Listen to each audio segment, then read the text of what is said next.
وأحسن منك لم تر قط عيني وأجمل منك لم تلد النساء خلقت مبرأ من كل عيب خلقت مبرأ من كل عيب كأنك قد خلقت كما تشاء كتاب أنزلناه إليك مبارك ليدبروا آياته وليتذكر أولو الألباب. یہ کتاب برکت والی ہے جسے ہم نے آپ کی طرف نازل فرمایا ہے تاکہ دانش مند لوگ اس کی آیتوں میں غور و فکر کریں اور نصیحت حاصل کریں. اللہم صلی علی سیدنا محمد وعلی آل سیدنا محمد بعدد کل ذرۃ مئۃ الف الف مرۃ. سامعین و ناظرین کرام، السلام علیکم ورحمۃ اللہ وبرکاتہ. سامعین کرام، سورہ طٰہٰ آیت نمبر 53 سے 55 آج زیر مطالعہ ہیں. آج کے سبق کا ایک ہی موضوع ہے اور وہ یہ ہے کہ ہم لوگ مشرکانہ افعال کرنے پر کیوں مجبور ہو جاتے ہیں. اس کے ساتھ ہی سامعین کرام گزشتہ سبق کے آموختے کے ساتھ آج کا درس شروع کرتے ہیں. فَأْتِيَاهُ فَقُولَا إِنَّا رَسُولَا رَبِّكَ فَأَرْسِلْ مَعَنَا بَنِي إِسْرَائِيلَ وَلَا تُعَذِّبْهُمْ قَدْ جِئْنَاكَ بِآيَةٍ مِّن رَّبِّكَ وَالسَّلَامُ عَلَى مَنِ اتَّبَعَ الْهُدَى. پس تم دونوں اس کے پاس جاؤ اور کہو ہم تیرے رب کے بھیجے ہوئے رسول ہیں، سو تو بنی اسرائیل کو اپنی غلامی سے آزاد کر کے ہمارے ساتھ بھیج دے اور انہیں مزید اذیت نہ پہنچا. بے شک ہم تیرے پاس تیرے رب کی طرف سے نشانی لے کر آئے ہیں، اور اس شخص پر سلامتی ہو جس نے ہدایت کی پیروی کی. إِنَّا قَدْ أُوحِيَ إِلَيْنَا أَنَّ الْعَذَابَ عَلَى مَنْ كَذَّبَ وَتَوَلَّى. بے شک ہماری طرف وحی بھیجی گئی ہے کہ عذاب ہر اس شخص پر ہوگا جو رسول کو جھٹلائے گا اور اس سے منہ پھیر لے گا. قَالَ فَمَن رَّبُّكُمَا يَا مُوسَىٰ. فرعون نے کہا تو اے موسیٰ تم دونوں کا رب کون ہے؟ قال ربنا الذي أعطى كل شيء خلقه ثم هدى. موسیٰ علیہ السلام نے فرمایا ہمارا رب وہی ہے جس نے ہر چیز کو اس کے لائق وجود بخشا، پھر اس کے حسب حال اس کی رہنمائی کی. قال فما بال القرون الأولى. فرعون نے کہا تو ان پہلی قوموں کا کیا حال ہوا جو تمہارے رب کو نہیں مانتی تھیں؟ قال علمها عند ربي في كتاب لا يضل ربي ولا ينسى.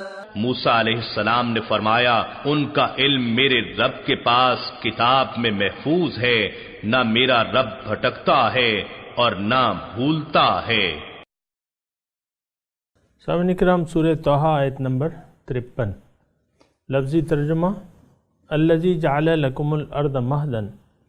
جس نے اللہ تعالیٰ وہ ذات ہے جس نے بنایا ہے تمہارے لیے زمین کو بچھونا. وسلک لکم فیہا سبلا، اور تمہارے لیے اس میں راستے بنائے ہیں. وانزل من السماء ماء، اور آسمان سے پانی اتارا ہے. فاخرجنا به ازواجا من نبات شتى، پھر ہم نے اس پانی سے انواع و اقسام کے نباتات کے جوڑے نکال دیے ہیں۔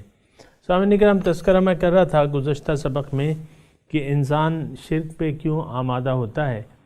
اس بات کو تھوڑا سا سمجھ لیں، اور سمجھنے کی ضرورت بھی ہے، کیونکہ توحید جو ہے وہ ہمارے ایمان کا جزء لا ينفك ہے۔ تو یعنی یہ ایک ایسی شرط ہے جس کے بغیر، جس کو تسلیم کیے بغیر ایمان ہو نہیں سکتا۔ کامل کی کیا بات ہے، ایمان ہو ہی نہیں سکتا۔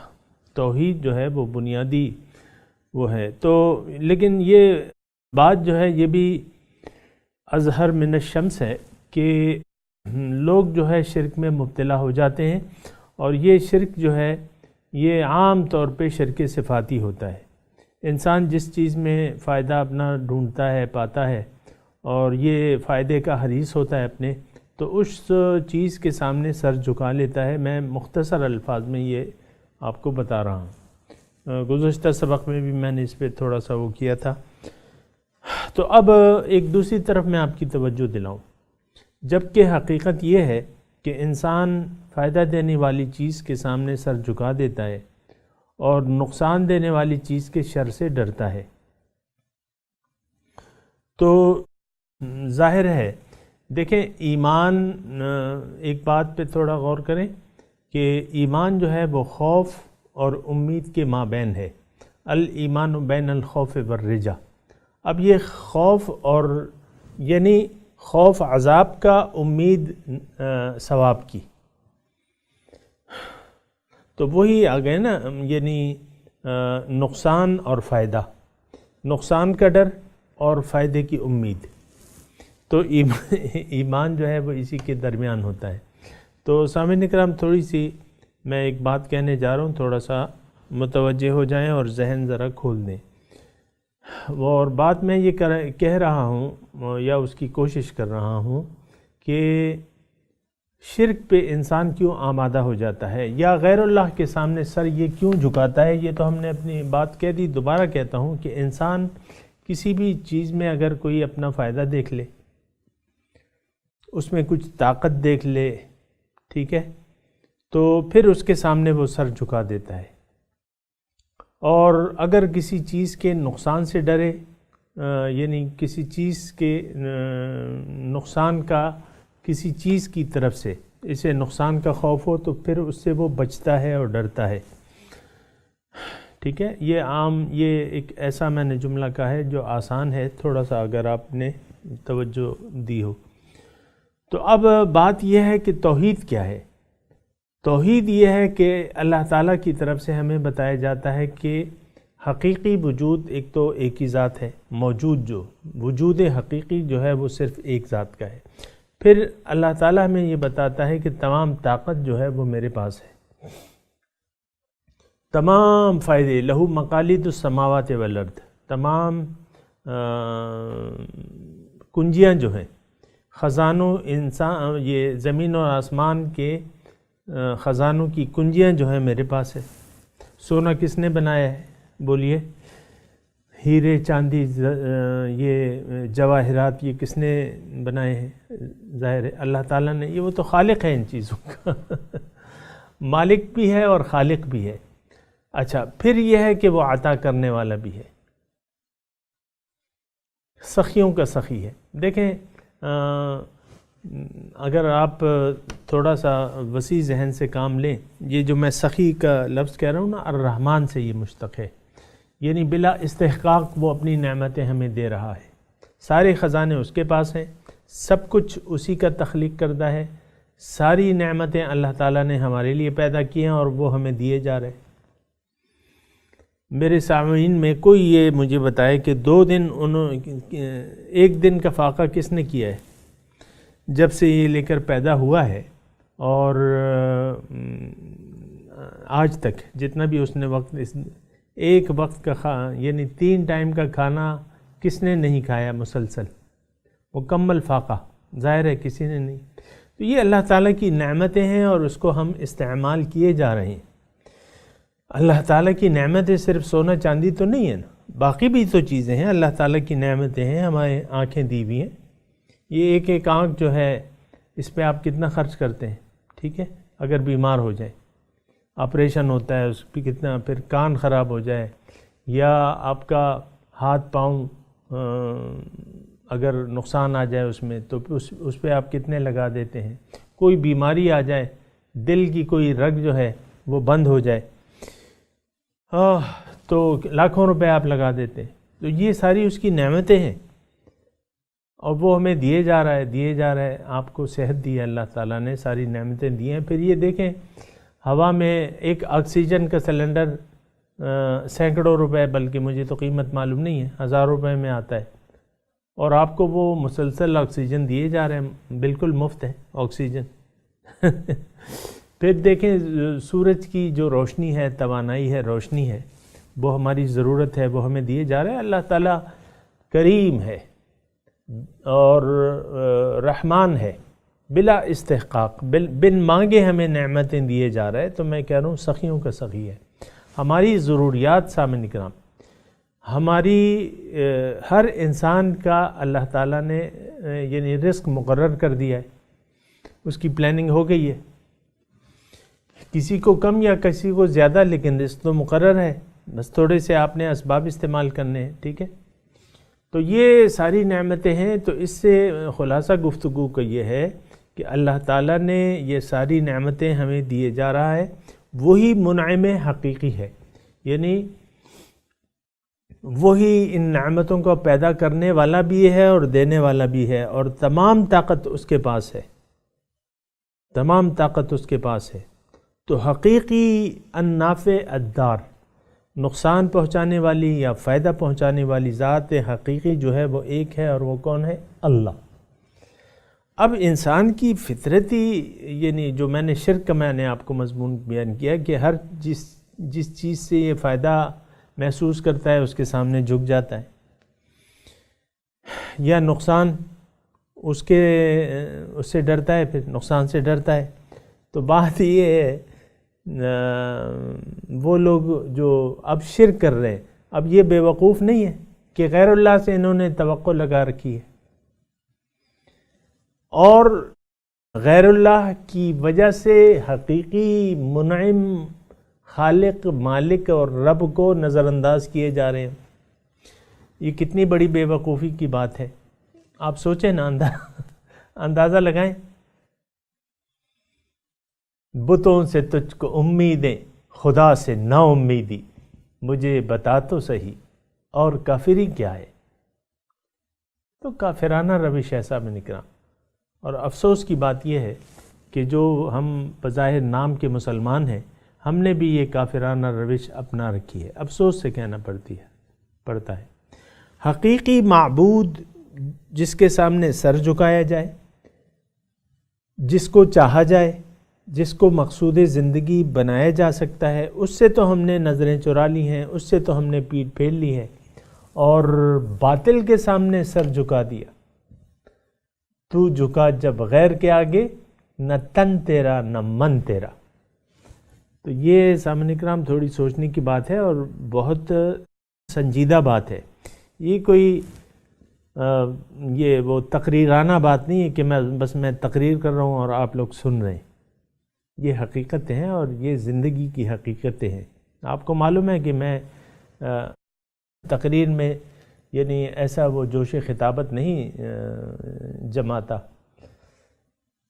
جو کہ عام آپ کے بعض لوگ جماتے ہیں نا. نہیں، یہ جوش کی بات نہیں ہے، یہ سنجیدہ بات ہے، سوچنے کی بات ہے. اس پہ اللہ تعالیٰ فرما رہے ہیں کہ تم عقل سے کام لو، تم سوچو، تو فکر کرو. تو سامعین اکرام، شرک سے رکنے کی میں نے آپ کو بڑی بڑی وجوہات بتا دی. شرک کا غیر معقول ہونا میں نے آپ کو بتا دیا. کسی اور ہستی سے توقعات لگا رکھنا اللہ تعالیٰ کے مقابلے میں پرلے درجے کی بے وقوفی ہے. کیا؟ پرلے درجے کی بے وقوفی ہے. کسی اور اللہ کے سوا کسی اور ہستی سے کچھ امیدیں لگا رکھنا یا کسی اور ہستی کے نقصان سے ڈرنا پرلے درجے کی حماقت ہے، پرلے درجے کی. سامنے کا ہم سوچنا چاہیے. بہرحال دیکھیں اب جو مضمون آ رہا ہے اس میں اللہ تعالیٰ نے ہمیں یہ فرمایا ہے کہ یعنی موسیٰ علیہ السلام کا تذکرہ ہے، لیکن اس میں اب یہ ہے فرعون نے پوچھا کہ بھئی فما ربکما یا موسیٰ، اے موسیٰ تمہارا رب کون ہے؟ تو اس کا وہ جواب اللہ تعالیٰ کی طرف سے آیت نمبر 53 میں دیا جا رہا ہے، الذی جعل لکم الارض مہدا. اب یہ وہ رب کی تفصیل ہو رہی ہے. اب وہ دیکھیں، اب اس میں اللہ تعالیٰ کی جو میں نے آپ کو کہا نا وہ سخیوں کا سخی ہے، پھر تمام اختیارات اس کے پاس ہے. اس میں جو ہم یہ جملہ پڑھیں گے اللہ تعالیٰ کی طرف سے جو ہے، اس میں کیا ہے؟ اللہ تعالیٰ کی نعمتیں بیان ہو رہی، اللہ تعالیٰ کی طاقت بیان ہو رہی ہے، اللہ تعالیٰ کی ربوبیت بیان ہو رہی ہے، اور انسان کو اس کا مستقبل ماضی اور حال بیان کیا جا رہا ہے. یہ ان آیات کے مضمون ہے، اور یہ بھی اس میں بیان ہو رہا ہے کہ اس سے یعنی ان تمام اللہ تعالیٰ کی نشانیوں سے عبرت کون لیں گے، یعنی اس پہ سوچیں گے کون، تو اس کا یہ بیان ہے. تو اب الذی جعل لکم الارض مہدا، اللہ تعالیٰ وہ ذات ہے جس نے زمین کو بچھا دیا ہے، فرش بچھونا، مہد رہنے کے قابل، رہنے کے قابل. آپ دیکھیں رہنے کے قابل ہے کہ نہیں ہے زمین. یہ ٹھیک ہے کہ 70% جو ہے وہ پانی ہے، لیکن جو 25% ہے وہ تو رہنے کے قابل ہے. اور آپ دیکھیں ہم مطلب یہ ہے کہ رہ رہے ہیں اس میں، سب جگہ جو ہے وہ رہنے کے قابل ہے. پھر اس میں وَسَلَكَ لَكُمْ فِيهَا سُبُلًا، اس میں تمہارے سفر کے لیے راستے بنائے. آپ دیکھیں نا یہ پہاڑی راستوں میں کبھی آپ سفر کریں، اللہ تعالیٰ نے یعنی پہاڑی سلسلے بنائے ہیں، پھر اس میں میدانی کچھ علاقہ بنا دیا ہے، اس میں آپ شہر آباد کر لیتے ہیں. آپ دیکھیں آزاد کشمیر کی طرف کبھی آپ کا جانا ہو تو پہاڑی ہے، پہاڑی سفر ہے، اس کے بعد جو ہے وہ میدانی تھوڑا سا علاقہ اللہ تعالیٰ نے بنا دیا ہے. پھر پہاڑیاں ایسی ترتیب سے بنائی ہیں کہ اس میں آرام سے آپ سڑکیں بنا لیتے ہیں، اپنے لیے راستے بنا لیتے ہیں. پھر پہاڑوں میں جو ہیں درے، وہ آپ دیکھیں کہ اللہ تعالیٰ کی کیا حکمت ہے. یہ ڈیزائن اللہ تعالیٰ نے کیا ہے سب. اس کا ڈیزائنر اس زمین کا، کائنات کی تو بات الگ ہے، لیکن آپ اس زمین کے ڈیزائن کو دیکھیں. یہ سارا اللہ تعالیٰ نے اس میں نہریں، اس میں چشمے، اس میں راستے، اور اس میں مختلف نعمتیں اللہ تعالیٰ نے اس میں آپ کے لیے بنا دی ہیں. وَأَنزَلَ مِنَ السَّمَاءِ مَاءً، اور آسمان سے نازل کیا ہے پانی.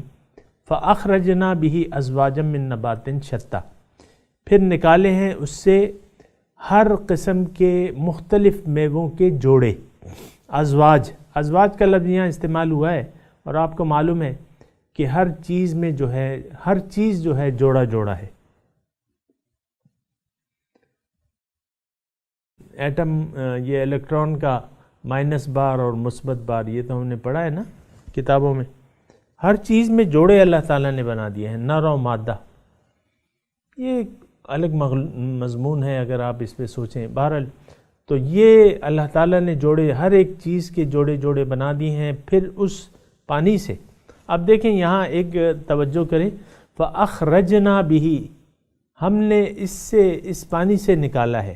اب کام تو اللہ تعالیٰ ٹھیک ہے، یعنی اللہ تعالیٰ ہی کر رہا ہے سارے، لیکن یہاں براہ راست مثال کے طور پہ بارش کے تو اسباب ہیں اور زمین سے اگنے کی بھی اسباب ہیں، لیکن اللہ تعالیٰ یہاں براہ راست اپنی طرف اس کو کہہ رہا ہے کہ ہم نے اس سے نکالے پانی سے ازواج من نبات، ہر قسم کی مختلف نباتات کے جوڑے.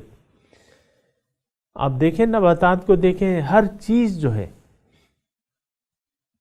وہ فارسی کا ایک شعر ہے، مجھے پورا نہیں آتا، لیکن یہ تھوڑا سا میرے خیال سے جملہ ہے کہ ہر ورق سبز دفتر معرفت کردگار، ہر سبز پتا جو ہے رب کی معرفت کا ایک دفتر ہے سامنے کرام، رب کی معرفت کا دفتر ہے۔ کلوا ورعوا انعامکم، کھاؤ تم بھی کھاؤ اور اپنے مویشیوں کو بھی چراؤ۔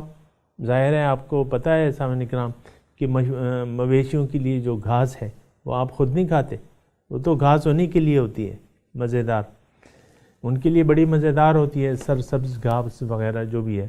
تو یہ دونوں اللہ تعالیٰ نے ہمارے لیے بھی خیال رکھا ہے اور ہمارے مویشیوں کے لیے بھی۔ یہ چراگاہیں جتنی بھی ہیں اس میں گھاس ہے یا مختلف قسم کے مویشیوں کی خوراک ہے، وہ آپ تو نہیں کھاتے۔ مثال کے طور پہ مکئی کا پودا ہے، تو اس میں آپ دیکھیں کہ آدھا حصہ جو اس کا پھل ہے وہ آپ کے لیے ہے، باقی آپ کے مویشیوں کے لیے۔ مکئی کا یعنی بھٹا، جوار، بھٹا، مکئی ایک ہی نام ہے، تو اس کا وہ پودا جو ہے اس میں آپ کے لیے بھی خوراک ہے اور باقی جانوروں کے لیے خوراک ہے۔ یا گندم کا ہے، وہ آپ کے لیے بھی خوراک ہے، گندم کے پودے میں آپ کے لیے بھی خوراک ہے اور جانوروں کے لیے بھی ہے۔ تو اسی طرح لے لیں آپ، اللہ تعالیٰ نے دونوں کا خیال رکھا ہے۔ ان فی ذالک لآیات لأولی النہی، اس میں نشانیاں ہیں عقل مندوں کے لیے۔ نہا کہتے ہیں جو عقل والا ہو، یعنی خاوندان عقل کے لیے اس میں نشانیاں۔ اب دیکھیں اس میں کتنی نشانیاں ہیں۔ یہ سامعین کرام تھوڑا سا بھی اگر ہم کچھ عقل سے اور فکر سے کام لینا، ہمیں اللہ تعالیٰ کے وجود کا احساس ہو جائے گا، اللہ تعالیٰ کے وجود کا احساس ہو جائے گا، پھر اس کی قدرت کا احساس ہوگا، پھر اس کی ربوبیت کا احساس ہوگا۔ یہ ساری اللہ تعالیٰ کی ربوبیت ہے ہمارے لیے، یعنی یہ غیر مناسب بات ہے۔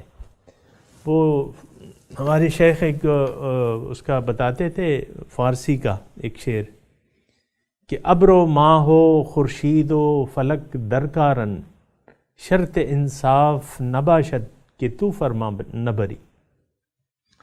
ابر و ماہ و خورشید و فلک درکارن،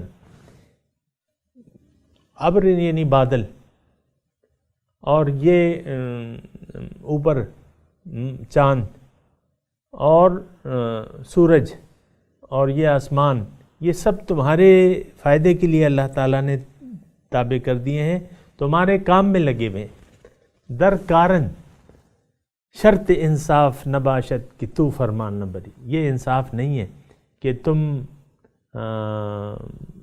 اللہ تعالیٰ کے نافرمان ہو اور اس کے فرما بردار تم نہیں بن رہے، یہ انصاف نہیں ہے سامنے کا۔ میں نے آپ کو کہا نا یہ جملہ کہ یہ پرلے درجے کی حماقت ہے۔ دیکھیے حماقت تو حماقت ہوتی ہے۔ مثال کے طور پہ کہ آپ کے مثال ہے وہ سمجھنے کے لیے، آپ کے گھر مہمان آتے ہیں اور ان کے ساتھ جو ہے ایک کتا بھی ہوتا ہے، تو آپ مہمانوں کو بٹھا کے اس کتے کی خاطرداری میں لگ جائیں، اس کو مختلف قسم کے گوشت پیش کریں اور اس کے لیے رہنے کا، اور مہمانوں کو ادھر۔ تو ہم نے افسوس کی بات یہ ہے کہ ہم نے حقیقت کو بھلا کے، اور یہ جو حقیقت نہیں ہے یا جس کی وجہ سے ہے، جو مخلوق ہے، یعنی مخلوق سے ہم نے امیدیں قائم کر لی ہیں اور اللہ تعالیٰ سے ہم غافل ہو گئے۔ بتوں سے تجھ کو امیدیں، خدا سے نا امیدی، مجھے بتا تو صحیح اور کافری کیا ہے۔ بہرحال سامعین کرام، ایک آیت اور پڑھ لیتے ہیں۔ منہا خلقناکم، اللہ تعالیٰ فرما رہا ہے کہ دیکھو میں نے تمہیں اس مٹی سے پیدا کیا ہے، وفیہا نعیدکم، اس میں ہم تمہیں واپس لوٹائیں گے، ومنہا نخرجکم تارۃ اخری، اور اس سے ہم دوسری مرتبہ تمہیں دوبارہ پھر نکالیں گے۔ نخرجکم منہا نخرجکم، اس سے ہم تمہیں نکالیں گے، تارۃ اخری، دوسری مرتبہ۔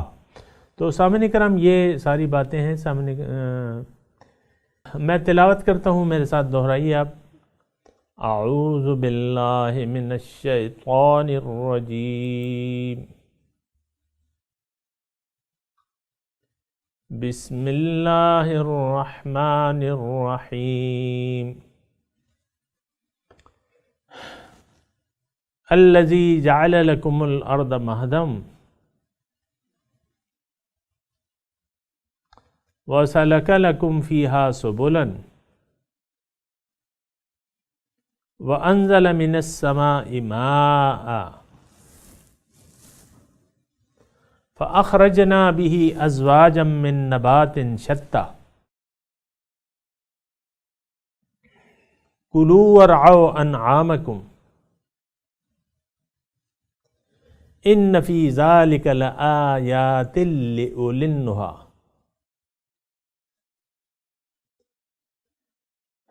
منہا خلقناکم وفیہا نعیدکم ومنہا نخرجکم تارۃ اخری.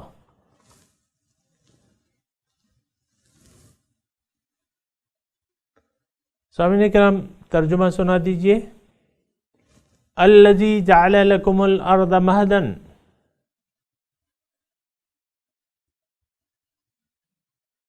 اللہ تعالیٰ وہ ذات ہے جس نے پیدا کیا ہے تمہارے لیے جس نے بنایا ہے زمین کو تمہارے لیے فرش بچھونا رہنے کے قابل. وَسَلَكَ لَكُمْ فِيهَا سُبُلًا، اور اس میں تمہارے لیے راستے بنا دیے ہیں. وَأَنزَلَ مِنَ السَّمَاءِ مَاءً،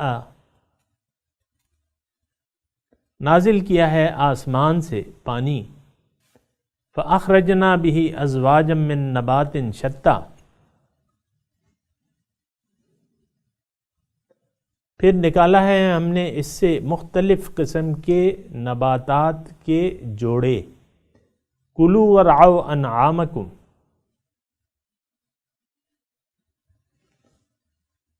تم بھی کھاؤ اس سے اور اپنے جانوروں کو بھی کھلاؤ. إِنَّ فِي ذَلِكَ لَآيَاتٍ لِأُولِي النُّهَى،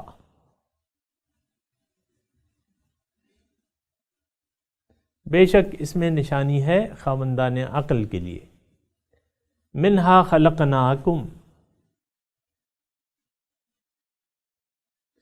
اسی مٹی سے تمہیں اللہ تعالیٰ نے پیدا کیا ہے. وفیہا نعیدکم، اس میں واپس تمہیں دوبارہ لوٹایا جائے گا. ومنہا نخرجکم تارۃ اخری،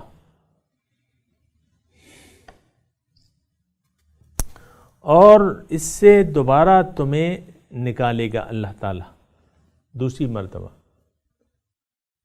سامعین کرام اب ان آیات کی تلاوت اور ترجمہ سنتے ہیں. الذي جعل لكم الأرض مهدا وسلك لكم فيها سبلا وأنزل من السماء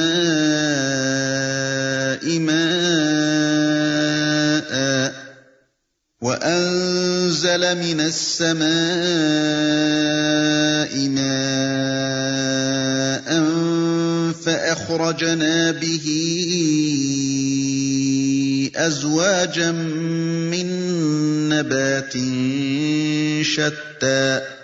He who made the earth a habitat for you, and traced in it roots for you, and sent down water from the sky, with which we produce pairs of diverse plants. كُلُوا وَارْعَوْا أَنْعَامَكُمْ إِنَّ فِي ذَلِكَ لَآيَاتٍ لِأُولِي النُّهَى.